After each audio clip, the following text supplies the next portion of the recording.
여러분 안녕하십니까? 광주 MBC 뉴스데스크입니다. 일제 강제동원 피해자 양금덕 할머니의 국민훈장 모란장 서훈이 보류됐습니다. 외교부가 훈장 서훈에 제동을 걸었기 때문인데요. 피해자 단체는 대법원 판결을 사실상 지연한 것도 모자라 서훈까지 무산시키냐며 반발하고 있습니다. 우종훈 기자의 보도입니다. 일제 강제동원 피해자 양금덕 할머니의 별칭은 양관순이었습니다. 30년간 일본 정부와 전범 기업을 상대로 투쟁하고 근로정신대 문제를 알려 다른 피해자의 고백을 이끌어낸 정신이 유관순 열사와 닮았기 때문입니다. 이놈들아!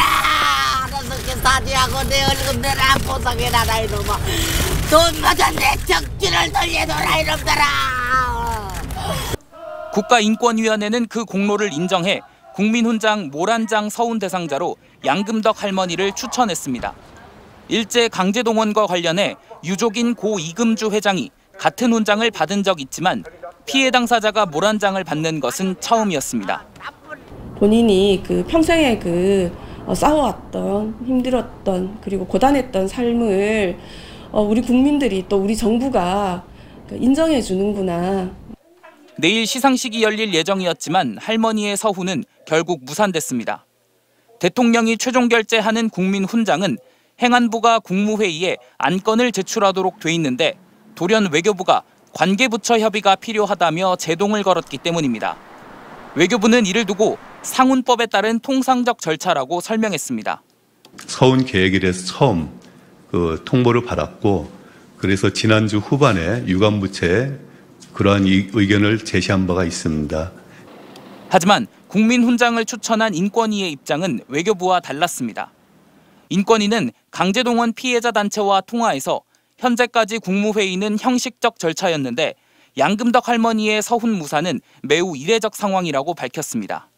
강제동원 피해자와 지원단체는 외교부가 미쓰비시 중공업의 국내 자산을 매각해 배상하도록 하는 대법원 판결을 사실상 지연시킨 것도 모자라 서훈까지 무산시켰다며 우리 외교부가 피해자들의 정부인지 일본 기업의 정부인지 알 수 없다고 비판했습니다. 어떻게 보류를 시키려고 하냐고. 원인이 뭐냐고. 지가 부끄러운 일이 있으니까 그러게. 응? 우리한테. 지난 9월 박진 장관부터 어제 서민정 국장까지 외교부는 광주를 찾아 피해자의 말을 듣겠다면서도 합리적 해법을 강조했습니다. 강제동원 피해자들은 일본의 사죄와 배상을 받는 일도 이토록 어려운데 이제는 국민훈장까지 일본 눈치를 봐야 하냐며 정부 태도를 개탄했습니다. MBC 뉴스 우종훈입니다. 지난달 환경부 장관이 동복댐 현장을 찾아 광주 가뭄 해결을 위해 노력하겠다고 밝힌 바 있습니다. 광주시는 영산강 물을 사업의 예산을 지원해달라고 환경부에 요청했지만 행정안전부가 이를 거절했는데요. 환경부는 다시 기획재정부와 행안부 등에 적극 건의해 예산을 확보할 계획이라고 밝혔습니다. 보도에 김영창 기자입니다.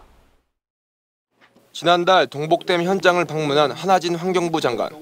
심각한 물 부족 사태를 겪고 있는 현장을 둘러보고 정부 차원에서 지원해줄 수 있는 부분을 살펴보기 위해서였습니다.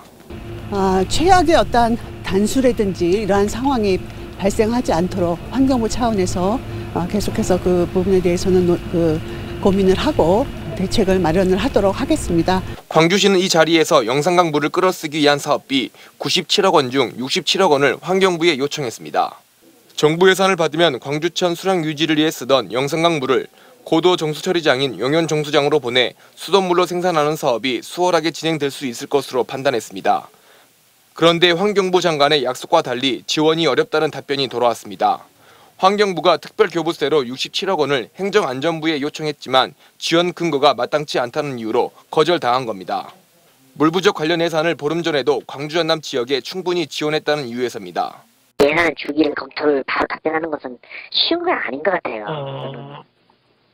그러니까 준 거 말고 추가적인 검토를 하려면 타당성이라든지 시급성이라든지 이런 부분에 대해서 종합적인 검토가 해야 돼요. 정부의 지원을 받아 추진하려던 영산강 치수 사업에 제동이 걸리면서 광주시는 자체 예산으로 사업을 추진하는 이른바 플랜 B를 가동했습니다. 국비 지원이 안 될 경우 재난기금을 활용해 오는 5월까지 사업을 마무리할 계획입니다.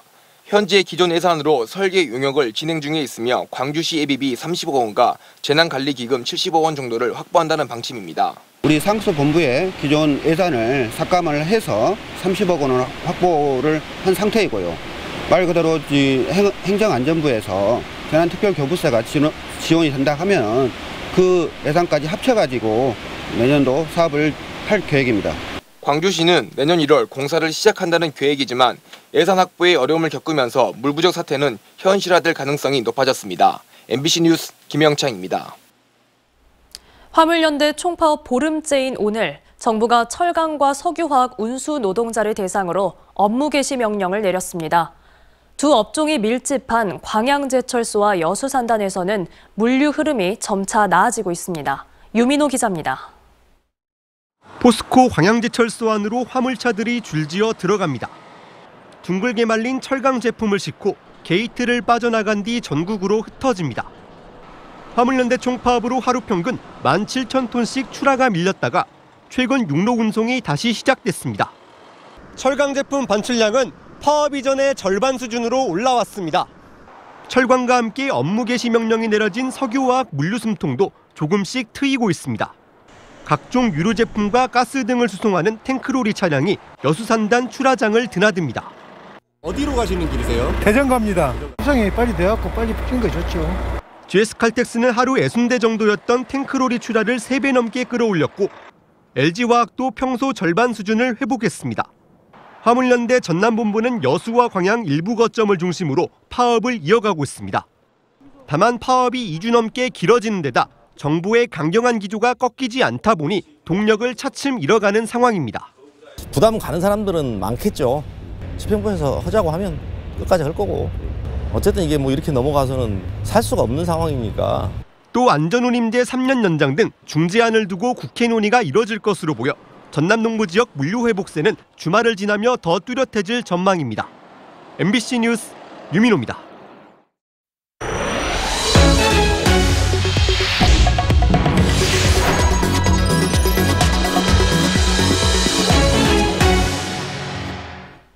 지역의 산간도서 벽지에는 아직도 인터넷 회선이 들어오지 않는 경우가 많은데요. 때문에 귀농 귀촌인들이 CCTV를 설치하거나 스마트팜을 도입하는 등 농사를 짓는 데에 어려움을 겪기도 했습니다. 이 같은 정보 사각지대에 대비해 지자체가 인터넷 보급에 나섰습니다. 강서영 기자입니다. 순천시 별량면의 한 모기버섯 재배 농가.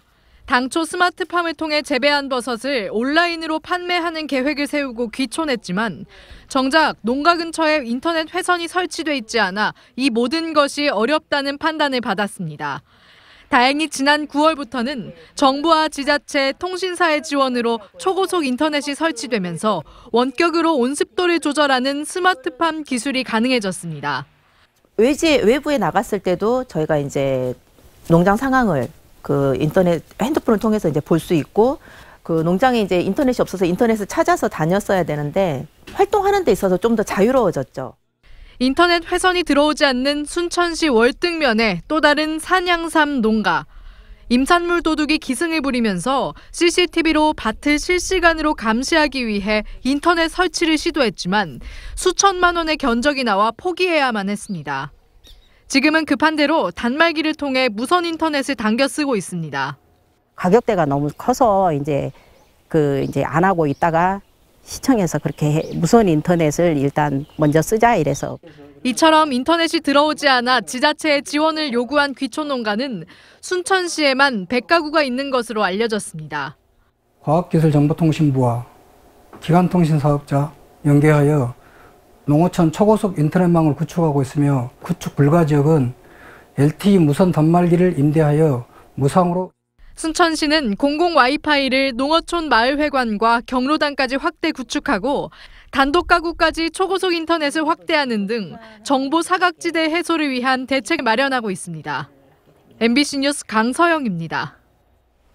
오늘 오후 3시 30분쯤 담양군 무정면 덕곡리 한 태양광 발전소에서 불이 나 진화 작업이 계속되고 있습니다. 이 불로 다친 사람은 없었지만 배터리 저장 시설 170제곱미터가 불에 타고 있고 연소 확대를 막기 위해 관할 소방서 인력 전체가 출동하는 경보령인 대응 1단계가 발령됐습니다. 소방당국은 배터리가 다 방전되기까지 약 사흘 동안 불이 꺼지지 않을 것으로 보고 진화 작업을 이어갈 예정입니다. 광주 남구가 전현직 의원의 친목 모임인 남구 의정동우회 전용 경로당을 구비로 지원한 사실이 알려져 논란입니다. 광주 남구에 따르면 전직 남구 의원 28명이 모여 쉴 곳이 필요하다는 의정동우회의 요구에 따라 진월동에 전용 경로당이 설치됐고 지난 월요일에 문을 열었는데 여기엔 약 5,200만 원의 구비가 지원됐습니다. 전직 구의원들만 이용할 수 있는 경로당에 세금을 지원하는 게 특혜 아니냐는 논란에 대해 남구는 특정 다수의 여가를 위해 경로당을 설치할 수 있고 직접적으로 보조금을 준 것도 아니라고 해명했습니다. 5.18 민주화운동 관련자 보상 등에 관한 법률 개정안이 국회 본회의를 통과해 8번째 보상길이 열렸습니다. 이번에 개정된 법률안에는 보상금 등의 신청 기간을 내년 7월부터 내년 말까지로 새롭게 규정하고 장애 등급 재분류 신체 검사가 반드시 이루어지도록 하는 내용이 담겼습니다.